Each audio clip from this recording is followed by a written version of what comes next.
Good morning. Good morning. Good morning. Oh, got laser eyes. Had a bit of a move around. I think the light's in the way. Anyway, good morning. Welcome to January, the first Witches Weekly of January 2025. Whew, this year been chaotic already, and we're only 3 days into it. Anyway, yes, happy new year to you all. Good morning, Karen. Good morning, Lucky Fairy Queen. Good morning. Yeah, that's positive, prosperous, happy new year to everyone. New calendar year, that is. That's one of those calendar moved around. Not sure I work with the idea of New Year. But anyway, we'll talk about that. We'll get into that. Good morning, Claire. Good morning. Good morning. Oh, it's plague ridden. Hello. Unclean. Unclean. Unclean. Yeah, you can go. Happy New Year from the hand. You can go and stand outside. He's just going downstairs. He's got a stinking cold. Plague ridden. Anyway, yes. So welcome back. We're going to talk today about January magic. Every month has its own very special magic to it. Whether it is the month itself or the different moons in the month, different seasons, each month has its own very special magic. So we'll have a look at the magic of January and some of the folk traditions that run throughout January that we can tap into for our paganness, witchiness, and see where it takes us. Good morning, Susan. Good morning, Emma. Good morning, Ruby. Ready for spring. A little way off yet. We had a frost this morning. But, it's on its way. Good morning, Deb. Good morning, Janet. Yes, Happy New Year to everyone. So the Witches Weekly will continue throughout this year, as until it doesn't. No plans for it not to. Lots and lots of other stuff going on. We've got lots of stuff going on behind the scenes. There is a competition running over on the Kitchen Witch Coven. There are witch caricatures that the fabulous Tom Brown drew for us that all need names. So we're running a competition for you guys to name them. There'll be little prizes in it for you. There's a spring equinox workshop going on, free and open to everyone, but that's March. Doing lots of stuff with the College of Psychic Studies again this year. Lots of talks, lots of events. They're all up on the website, my website, the Kitchen Witch website. Keep an eye out for them. My own exciting news is that yesterday I started my new job as publicist for Moonbooks Publishing, which is very exciting. Making my head explode at the minute, but very exciting. So lots of stuff coming that way as well. So yeah, going to be a busy year. Hold on to your hats, as they say. Good morning, Jackie. Good morning, Maria. Janet says it's snowing right now. Oh no, we've got frost, which in our little garden, which is a bit of a microclimate, is quite unusual. But so that's how cold it is. Good morning, Luna. So yeah, January magic today. So are there any kind of magic you guys work with specifically in January? Are there any energies that you associate with January? Any traditions? I'm assuming most of us on the 1st of January opened their back doors to let out the old year and opened the front door to let in the new. There was everywhere I looked on social media, there was the old cinnamon trick, blowing ground cinnamon in through your front door on the 1st of January. Anybody else do that? I did that. It was quite, releasing the old, welcoming in the new. Always good. Thank you, Janet. Emma, catching a slight delay. It could be my poor old machine here. Let me know, anyone. else if that's happening. We don't have brilliant internet. We have the fastest internet speed in our area that they offer, which isn't brilliant, but it's the best we can get at the moment. So yeah, January, let's have a look. Named after the Roman god Janus. It is a word from Latin and it actually means archway, which is quite interesting because Janus has two faces. One of them looks back, the other one looks forward, which kind of makes sense for January, doesn't it? One of them looking back at the old year, one of them looking forward, which is another thing I tend to do. Although I don't see January as the beginning of my new year, I don't make new plans, I don't make new resolutions, I don't put new projects into action generally in January. January is my month. January is my pause, catch a breath month. I tend to start new things at Imbolc, beginning of February. But January is quite a good month if you read tarot or oracle or any other form of divination. Quite a good time to do a reading for yourself to see what you can let go of, what's looking forward. It works. It works. The Anglo-Saxons called January, I'm going to try and pronounce this, after Geola. I'm sure it's not pronounced like that. But it actually means after the Yule moon. So after the winter solstice moon, which pretty much does what it says on the tin. Lucky fairy queen. Let's get these up. Specifically burn a white candle with the intention of cleansing. Nice. We have got a delay. Okay. I don't know what to do about that. I'll have a clear out of the machine afterwards. We'll see if we can get some more power boosting for next week. Maria, been opening the front and back door, but that's mostly for the drainage people. Oh no. Ruby, is it too late to do the opening of doors and blowing of cinnamon? No, absolutely not. Do it now. Absolutely. Yeah. Just you can do it any time of the year, really. Opening the back door to let out the negative stuff, opening the front door to let in. It's all about intent and will and your desire to make things happen. So yes, you can absolutely still do it. Good morning, Sylvia. Jackie. January's a clean and chuck out the crap in the house on ourselves. Yeah, it's quite a good month, isn't it? To have we've had a bit of a change round and a bit of a clear out. Sylvia in hospital. Oh no, I hope you're feeling better now, Sylvia. Oh yeah, home now and doing well. Good. That is good to hear. That's not really how you want to finish the year off, is it? So January is, it's one of those weird months where it is cold and it's wet and it's dreary and no one's got any money and all the festivities are done with and it's a bit blah as far as I'm concerned, which is why I tend to work with it as a kind of hibernation month. It's not till Imbolc that you start to see the stirrings of new things. So that for me is really when I start with all the new stuff. But there's some funky old celebrations, folk celebrations, traditions, if you like. There is the 12th night, which gets thrown around. The 12 days of Christmas gets thrown around an awful lot. It is the date when the Yule Christmas decorations come down. It dates back to an old pagan tradition when the greenery would be burnt, the stuff that was brought into the house before the solstice. It was believed that keeping holly in the house for more than 12 nights was bad luck. The holly would turn into a naughty spirit, apparently. So if you want naughty spirits, leave your holly in place.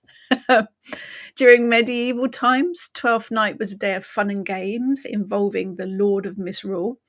His reign began at the beginning of Yule, but the 12th night was his last day. There were festivities organised throughout those 12 days.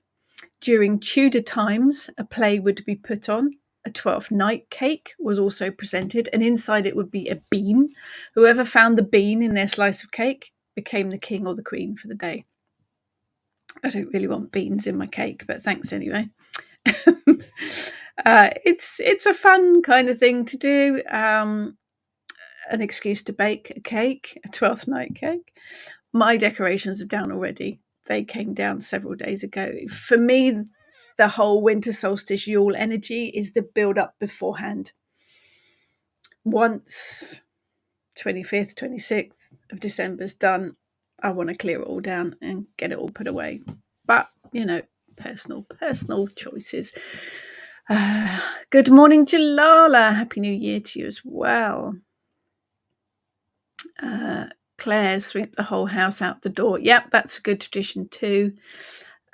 Janet's going to start the next cleaning project. That sounds like lots of work.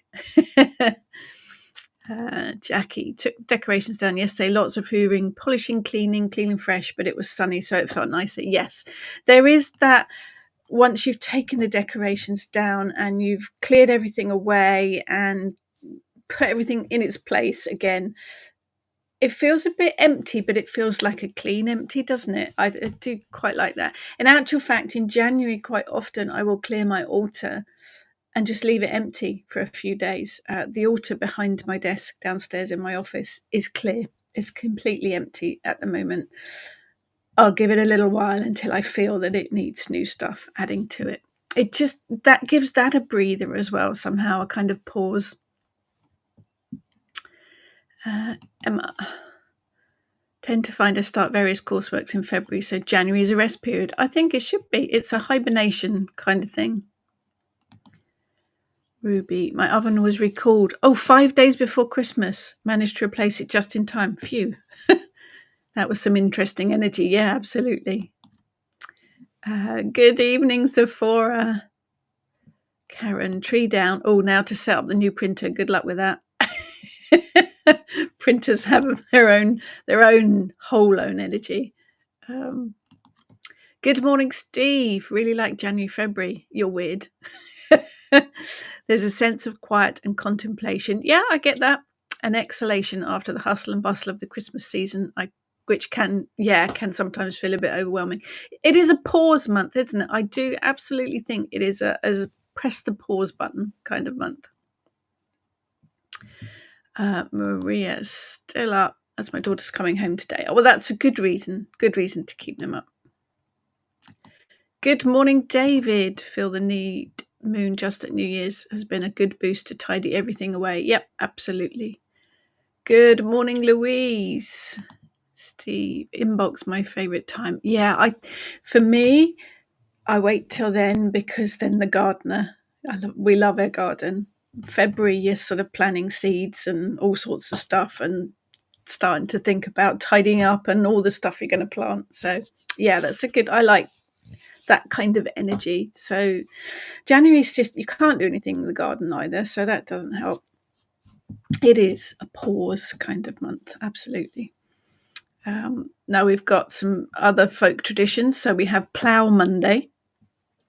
First Monday after 12th night, we have Plough Monday. It was kind of the day that heralded the real end of all the Christmas holidays. It was the first ploughing of the year. Often involved a celebration that the whole village used to take part in. Farm workers would put soot on their faces to disguise who they were and pull a full plough through the village, which was colourfully decorated. They would ask for donations. Those that didn't freely give their donations would find their gardens ploughed up. Nice. The celebrations sometimes involved someone dressed as a fool who would dance along behind the plough as well. I think perhaps this time of year is in connection with the Plough Monday. It's about drawing in and connecting with all the energies of the things that are happening around you and the traditions. The ground is going to be solid this time of the year. So maybe have a think about the element of earth. Stand outside with your bare feet on the cold earth. I'm not going to do that, but you could. It's far too cold. Or perhaps just place your palms on the soil, which is what I did this morning. I went out and took some pictures of all the frosted plants and things, just to connect with that energy, to feel that the earth is kind of paused as well. But there's a lot of stuff about to start going on underneath it. On the 20th of January is the eve of St. Agnes. She's from the late 3rd century. She was 12 years old and apparently refused to marry the Roman governor's son. And I don't blame her either. But apparently it wasn't because of her age. It was because marriage went against her beliefs. She devoted herself to religious purity. The emperor at the time decreed Agnes should be stripped bare and sent to a brothel. Nice. Her modesty was saved, however, when her hair, this is a good one, her hair mysteriously grew instantly and covered her body. And an angel appeared and protected her at the brothel. She was condemned, obviously as a witch, because why wouldn't you be, and ordered to be burnt at the stake. But the legend has it that the fire would not burn. She was eventually beheaded, bless her, but later recognised as a saint. What a lovely story. St. Agnes Eve was apparently then deemed a night when young girls would dream of their future beaux. So it's a good night for dream magic, basically. Not beheading. Definitely don't need to be beheaded. That's not good. Let's get some of these up. Okay, Emma. And there I was hoping Plough Monday was all about a good ploughman's lunch. I think that's a good excuse for a ploughman's lunch. Totally. Absolutely, Emma. That's a brilliant idea. Jackie, we had a disastrous growing season last year, so I'm feeling a bit despondent about planning this year in case it all fails again. But of course, I will try again. And so green-fingered usually. I think it reacts, doesn't it, to other things that are going on in the world and in your life and energies and everything as well. Our garden did quite well last year, actually. It's got quite a nice structure to it. So, yeah, hang in there, Jackie. Hang in there. Steve's Mr. February. Excellent. Excellent. Louise, January time for quiet and contemplation. February planning and organising, tidying the garden ready for spring. Yep, totally agree with that, Louise. Totally agree with that.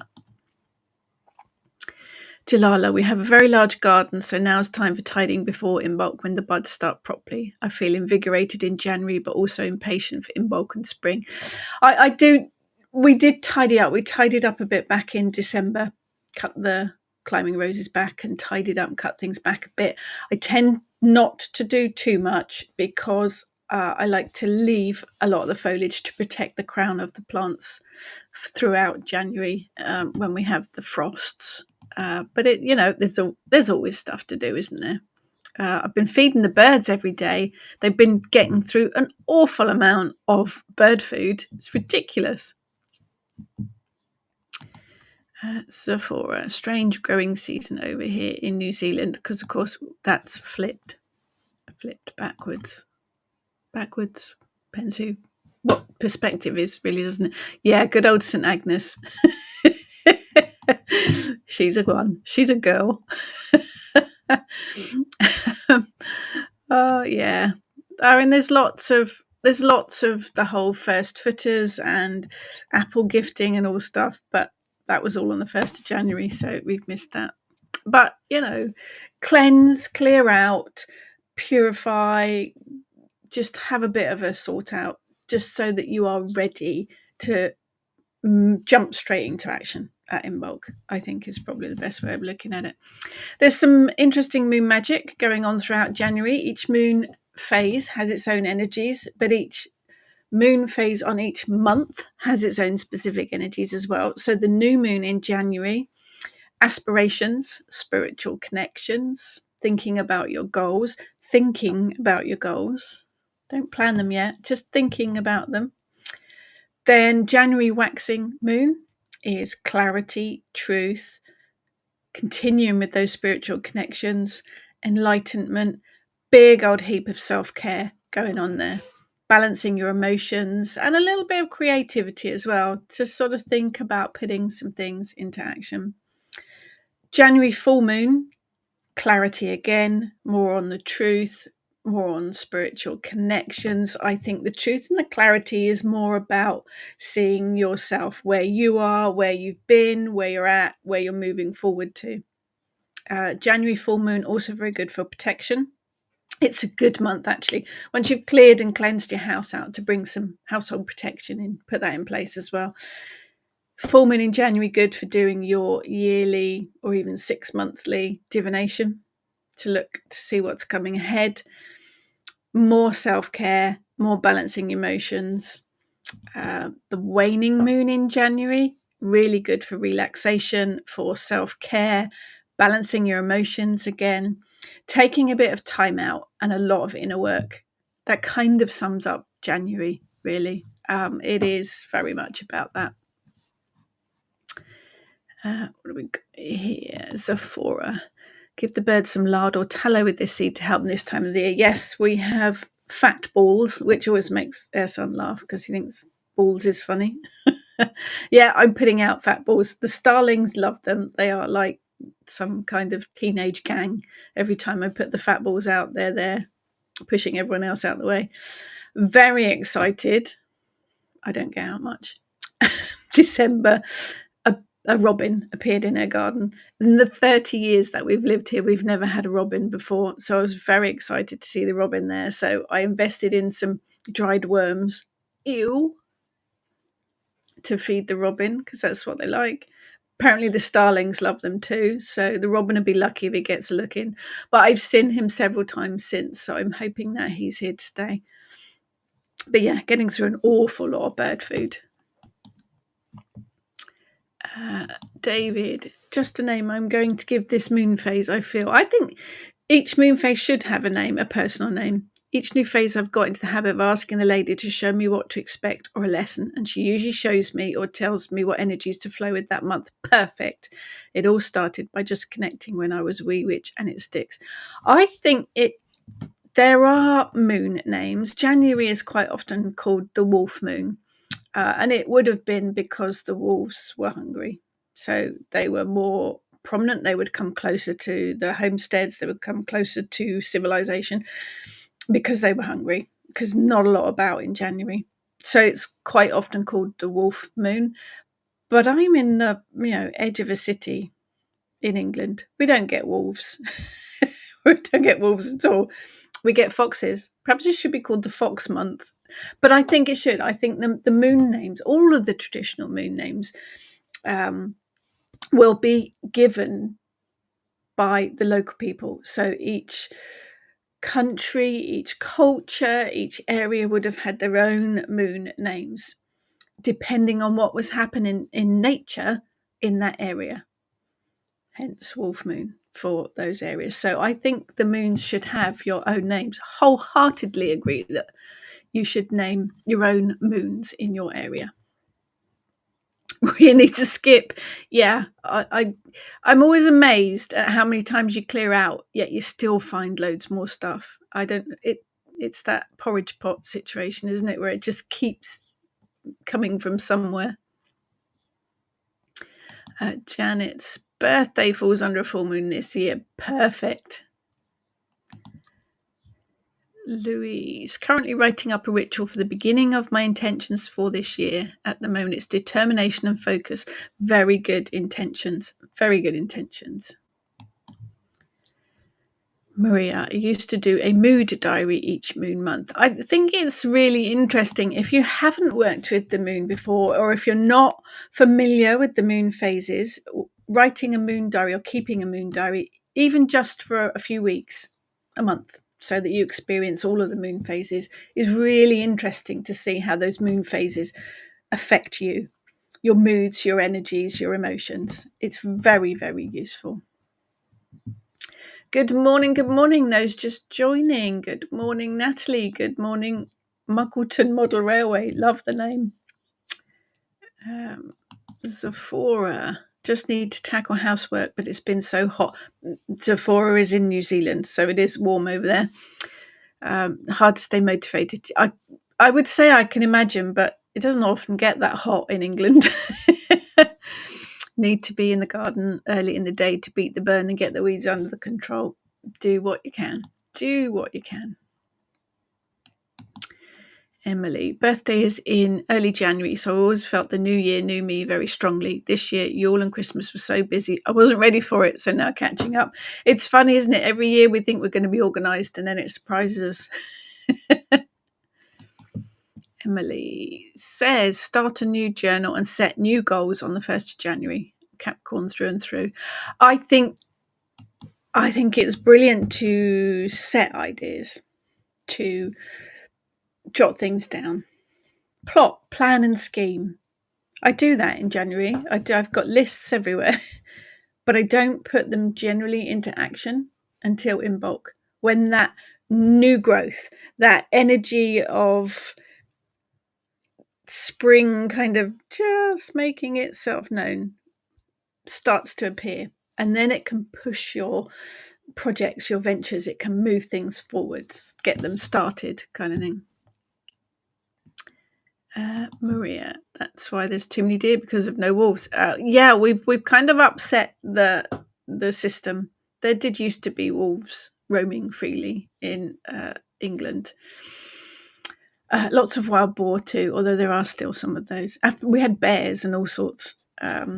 You take out one animal from the system and everything goes a little bit haywire. Not that I, really want a wolf sitting on my front doorstep when I open the front door. We have a bird feeder with dried worms that the starlings raid, don't they? It's like they're like some kind of thug gang. As soon as you hang the stuff out there, they're there. Our resident robin doesn't manage to get a look in. That's what I've discovered. You put out the stuff for the robin, the starlings eat it all, and then you have to kind of top it up when you see the robin coming. Starlings, they are thugs. Absolutely. Good morning, Angela. Emma. January intention is to look after myself. A good intention. I think we're so preoccupied taking decks down and cleaning, we forget to look after ourselves too.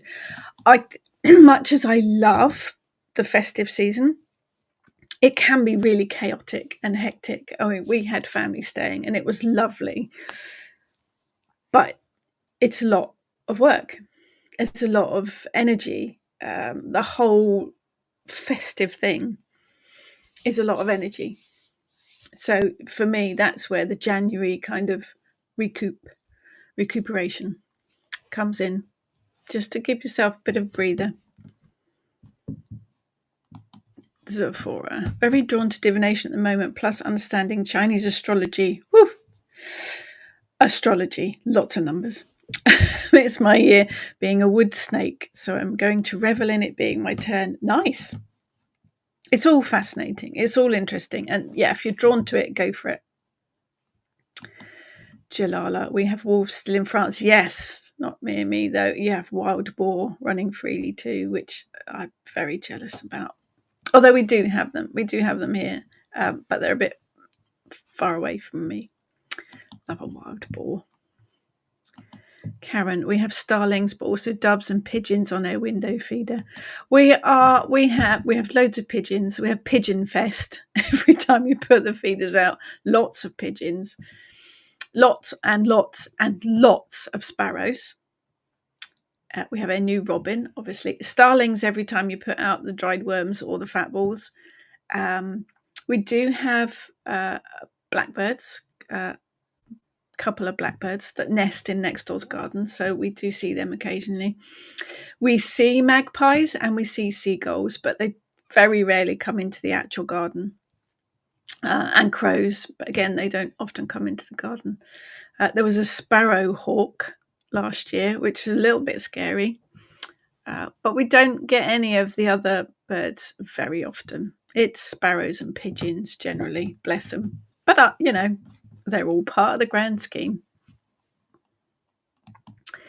Louise, I have started a journal and I have a moon chart, which I write on every day, so be able to look back on and see how and what phase I've connected with through the year. It is really interesting to do and to note how those energies, the moon phases, the different months affect you personally. Yeah, absolutely. It's a really good idea if you can do it.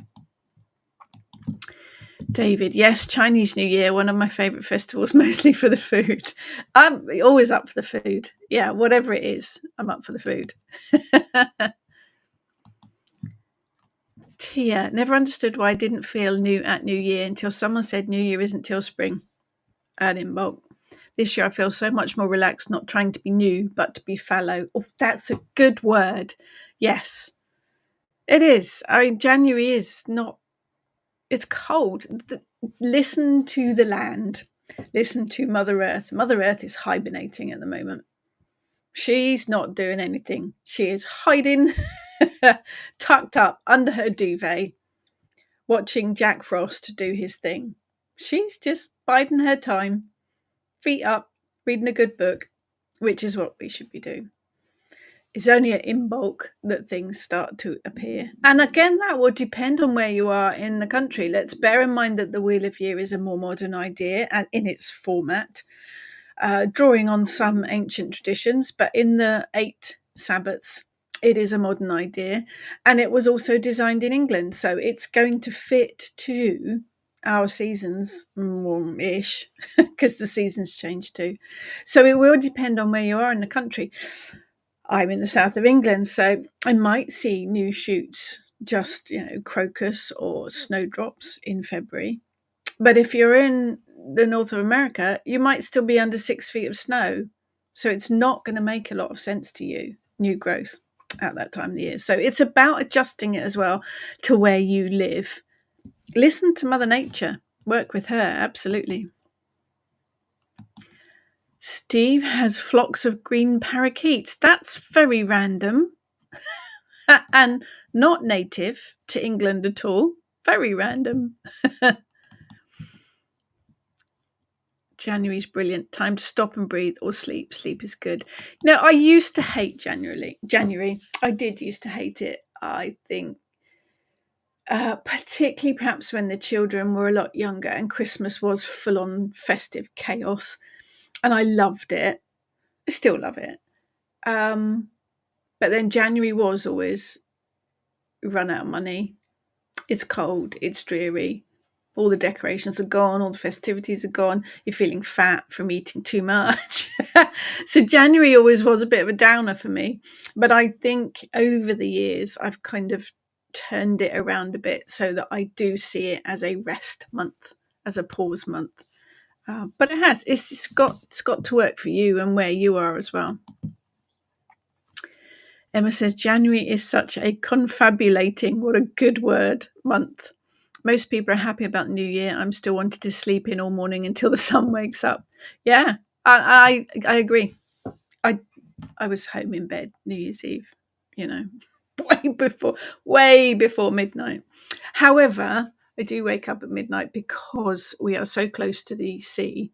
At midnight, all of the ships in the harbour sound their foghorns, and it's brilliant. I love it. I love listening to that. There were far too many fireworks. I did have to get up and go and make sure Eric was all right. He was a bit confused by it all. Fireworks, no, definite no. And they went on for about an hour in variations, which is ridiculous. However, the foghorns, fantastic to hear at midnight. Become quite a tradition with me, really, listening to the foghorns at midnight on New Year's Eve. That kind of rings it in for me.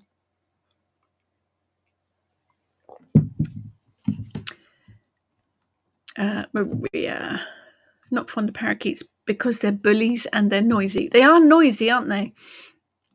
I don't know an awful lot about their habits.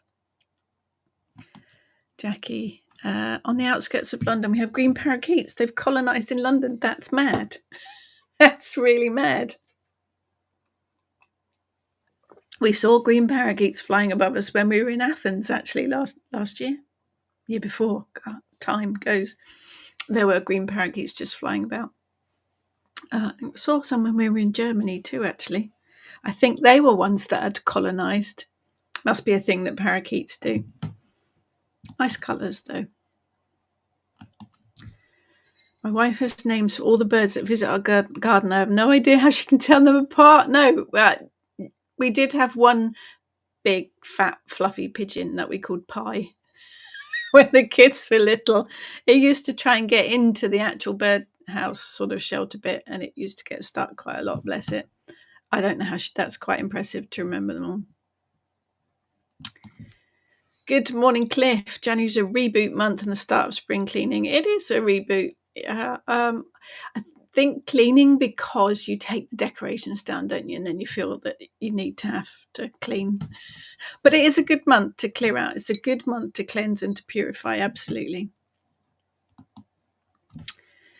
Amazing to watch her pegging out the washing with sparrows and blackbirds hopping around her feet as they're so used to her. Yeah, my airs have got quite used to me. They fly away when Eric goes out and they're barking at them. But yeah, they do tend to get used to it. It's nice, isn't it? I like it. I like the birds. Yeah, fireworks, and not just no need for loud, noisy fireworks whatsoever. They are evil things. So, are there any other traditions or magic that you guys work in January? I must admit, other than leaving my altar empty, the Kalach one's set up because it's January and it's one of her months. So she's full on in her. I've been out in the garden sprinkling frost everywhere. She's in full on mode. But my main altar downstairs is empty. It feels like the altar needs a bit of a breather too. It's like a blank canvas. Cleared it all off. Actually, it was full of tomtes and gonks and gnomes, all in their Christmas finery. So that's all cleared off now, and it is literally just sitting there waiting as a blank canvas for inspiration. And it feels right to leave it just empty for a bit and see what happens. But don't tend to work in much other magic as such. I think it's quite a nice idea to do a prosperity spell or a prosperity bowl. Seem to be the trends at the moment. Big bowl, fruit bowl, big dessert dish.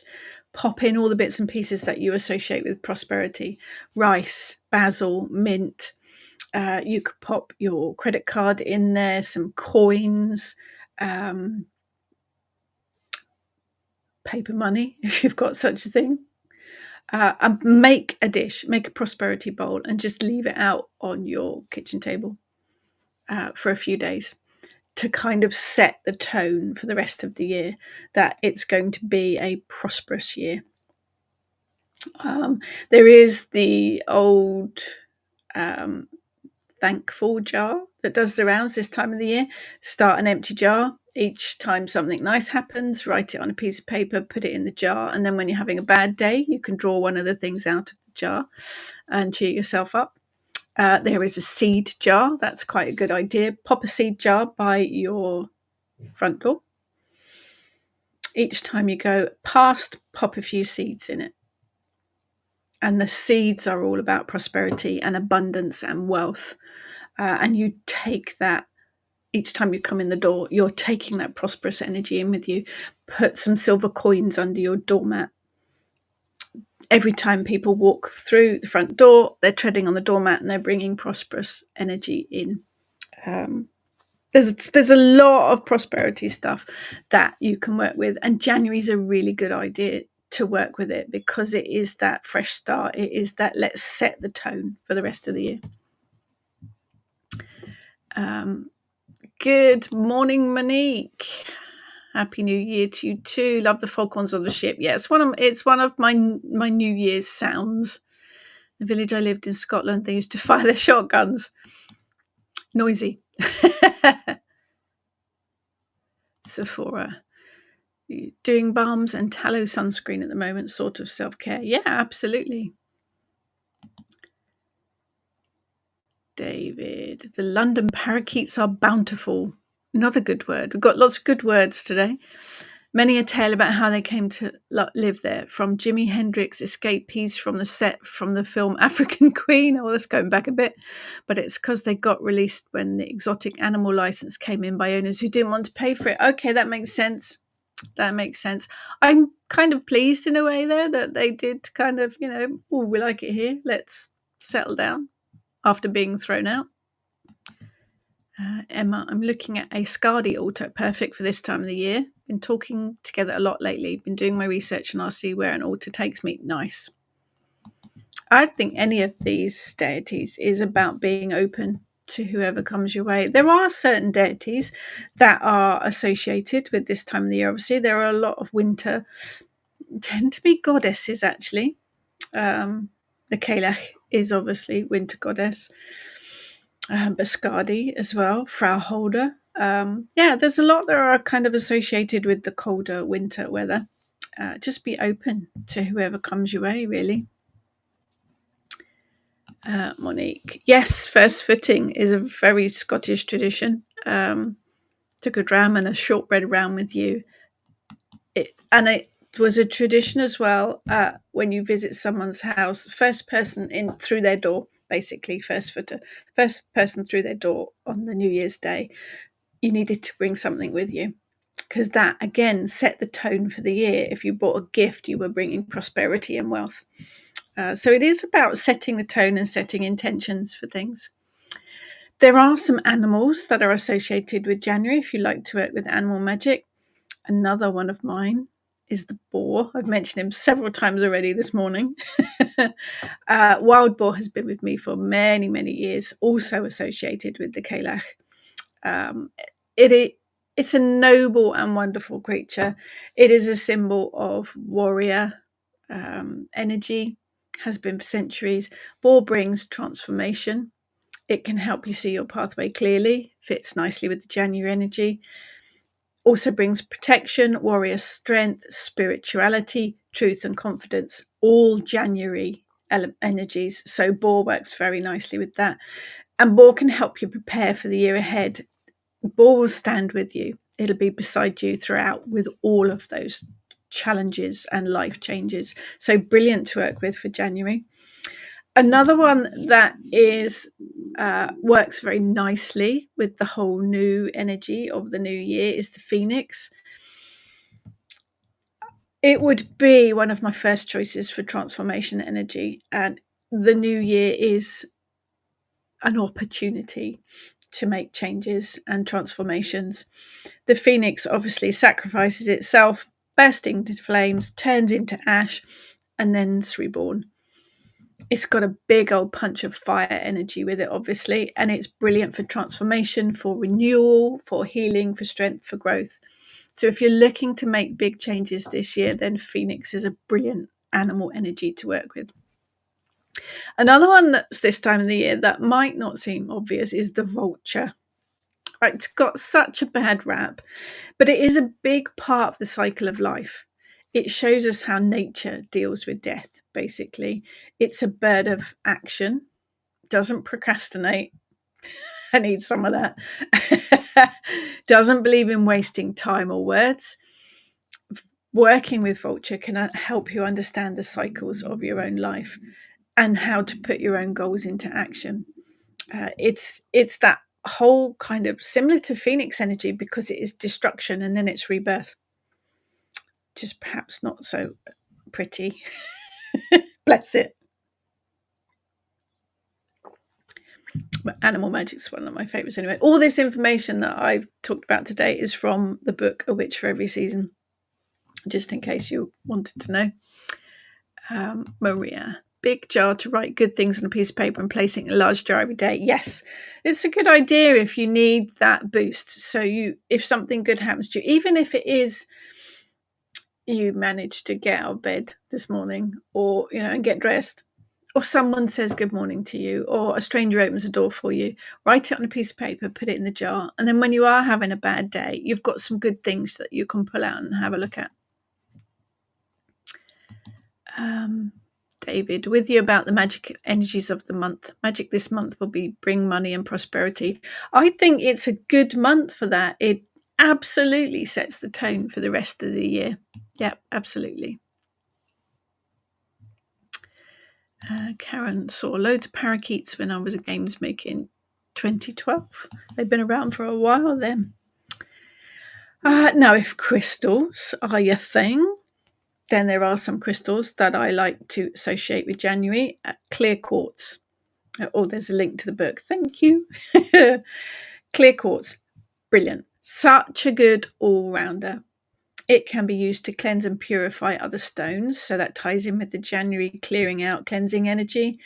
It is a fire and water element stone. It brings purification, cleansing. It brings calm, strength, energy of all type.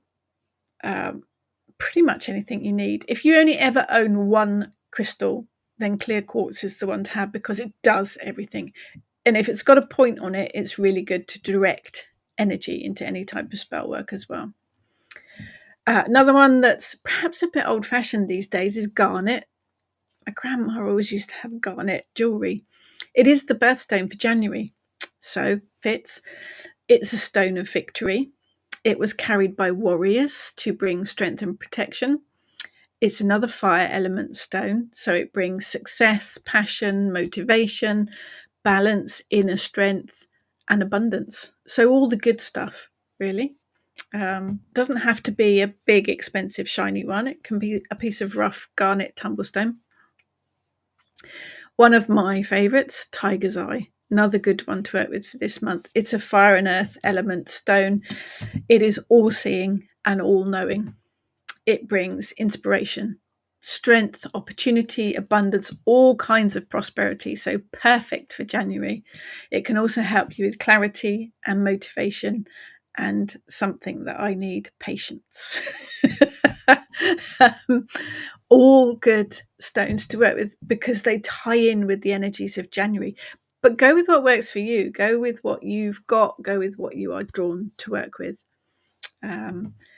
Plants, I think it's got to be crocus, really. A little bit early yet, but they'll start.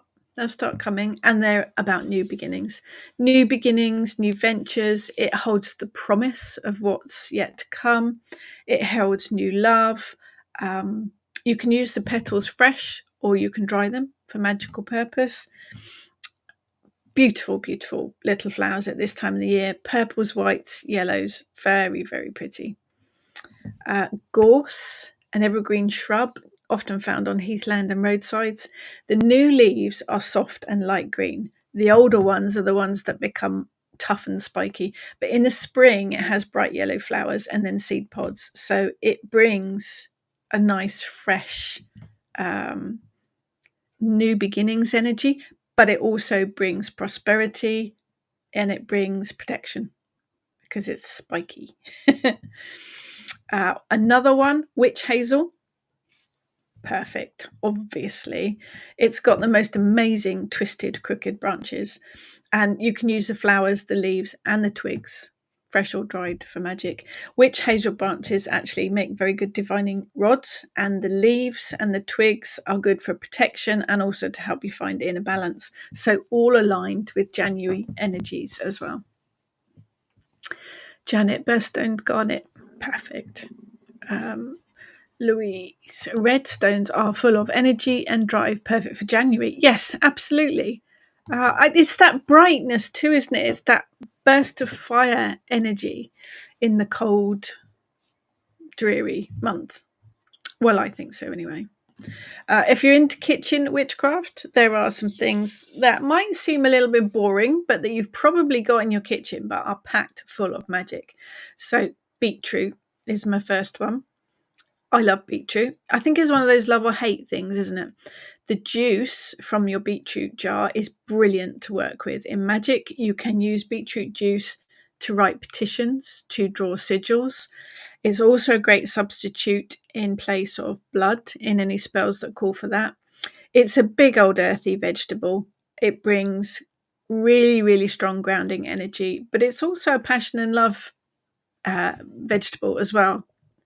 And a brilliant colour, obviously. Carrots. Originally, carrots weren't orange. Cultivated carrots were purple or yellow, which is quite bizarre. But apparently, they didn't taste very nice then. It's the orange carrots that were cultivated and became sweeter during the 16th century. There you go.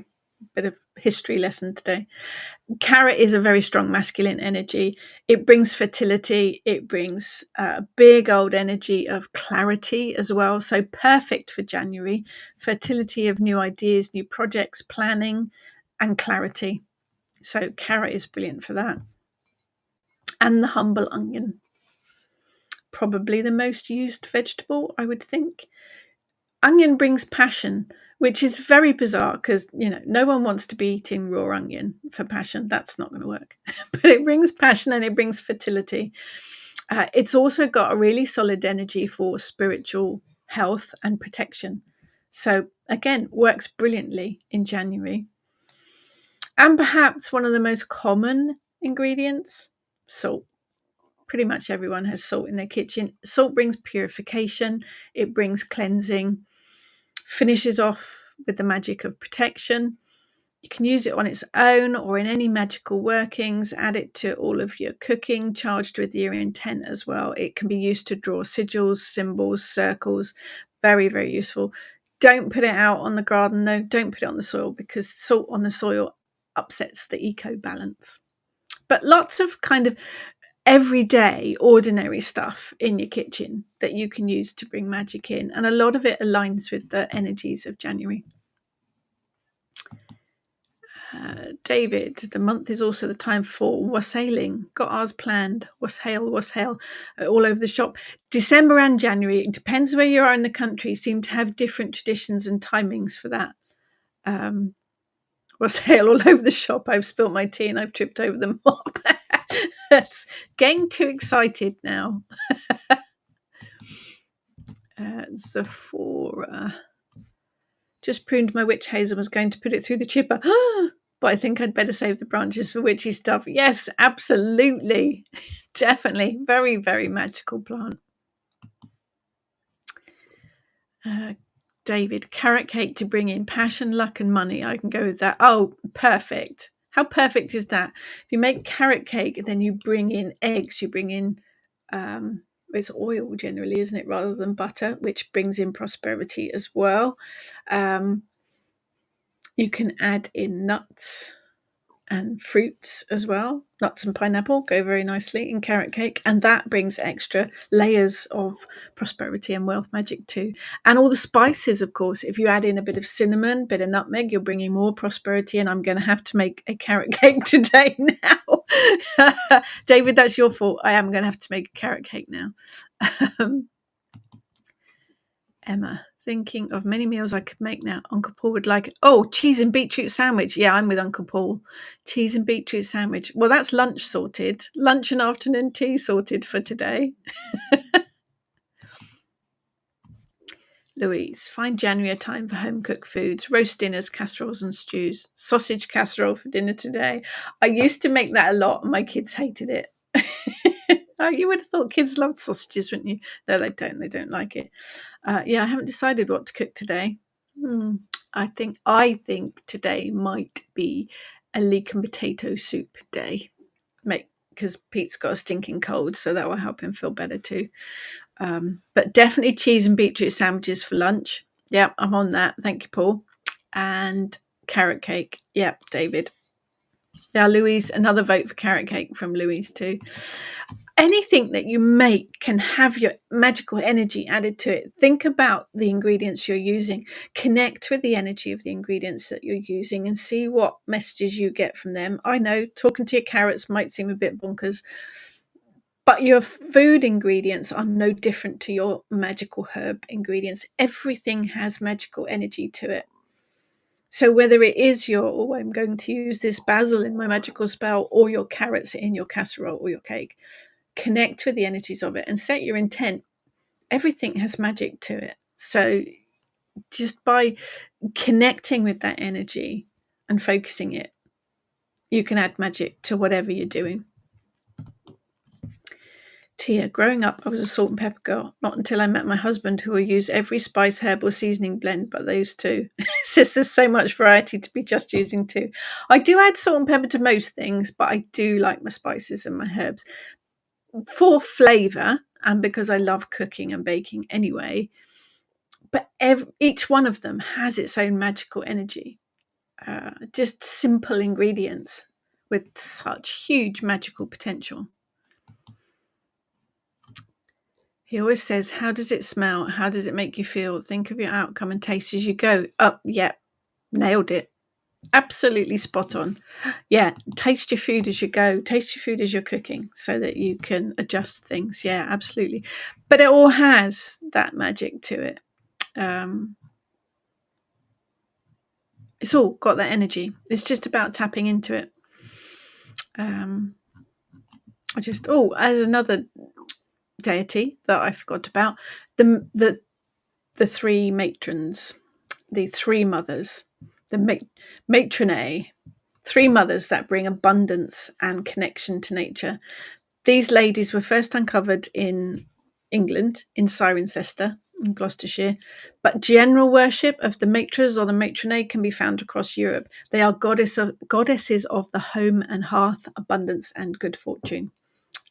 Generally, the images depict three middle-aged ladies. Quite often, they have hats on, or they're carrying cornucopias or loaves of bread, or they are basically three fussy mothers making sure that you eat properly and put your cardigan on when it's cold.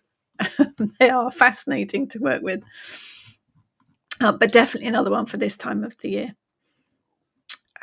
So you've got cleaning, cleansing, clearing, get rid of decorations, clear, clean. I think generally we spend more time indoors during the winter months. So check in with the spirit of your home. Talk to your house, make sure that you connect with the energy of your home. Perhaps make an offering on your hearth if you have one, to your house, to the spirit of your house. It's a big old month for self-care, which I'm rubbish at. I put my hands up to that. But have a think about things. Do you love what you're doing? Reading, drawing, cooking, something else that makes you happy. Make sure you fit a lot of things in, or time for things that make you happy. It is a rest, relax, and recuperate month. If you want to set New Year's resolutions, absolutely. If that works for you, do it. I prefer not to, but I like to think about things. I like to think and begin to plan things. No deadlines, no hard and fast rules. Just take some time and think about your dreams, your desires, your wishes. What can you put into action when the energy starts stirring again? Tia started to use herbs and spices in magic. Yeah, absolutely. They all have that energy. Yes, we like the subject of food, Emma. You've planned my whole menu for the day. Good morning, Karen. Got the three matras as my card for the year. Nice. Very nice. Maria, which is ironic, as Hestia is a goddess of the hearth but not mother. No, she is the virgin goddess, isn't she? Actually, look out for a podcast chat with Iris Moon coming up in the spring all about Hestia, because she's written a book about her. Be fascinating to chat with and to look at. So yeah, it is a resting kind of month, but think about things. Louise made shortbread for the first time recently. Weird, as it's so easy to do. Didn't know why I didn't do it before. I like shortbread because it's a good base as well. It is, shortbread on its own is lovely, but you can add in things as well. You can add herbs, you can add spices, you can add different flavorings to it to bring in different types of magic. Quite often we made shortbread cookies for our open rituals and then added in things to bring different magic into it. Karen is crocheting a blanket. I can do doilies. I can crochet doilies. That's about it. So there you go. That's January. Take it easy. Remember to look after yourselves. Put a pause button. Press a pause button for this month and wait till the in-bulk energy kicks in for doing stuff. But make it all work for you and connect with nature. Tap in and see what Mother Nature's doing, because she's the guide, really. She'll let us know when we need to be up and about doing stuff. But thank you, as always, for joining me. Lovely to see so many people here again on a 1st January of the year. And we will continue. So yeah, keep an eye on the events pages on my website and on the Kitchen Witch website for things that are coming up. We've got lots planned, so keep an eye out. Otherwise, I will see all you guys next week. Have a good week, everyone, and take care.